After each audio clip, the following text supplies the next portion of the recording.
クリスマスに作って飾りたいクリスマスツリーとお花のケーキのアレンジメントを作っていきましょう。折り紙1枚で作れるかわいいクリスマスツリーです。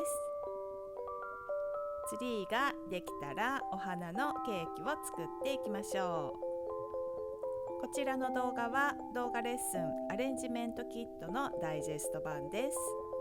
ツリーを作るのに必要な材料やお花のケーキを作るのに必要なケーキの土台、お花、葉っぱや木の実などをセットにしてキット販売しています。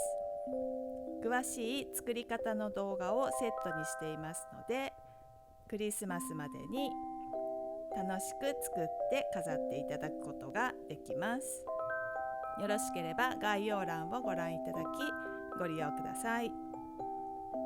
バックミュージックには手回しオルゴールで演奏した清この夜のミュージックを入れてみました。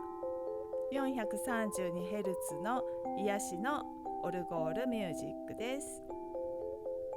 クリスマスツリーやケーキのアレンジメントを作りながら癒しの効果もお楽しみください。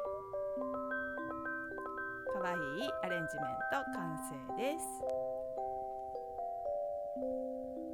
皆さんもぜひ作ってみてくださいね。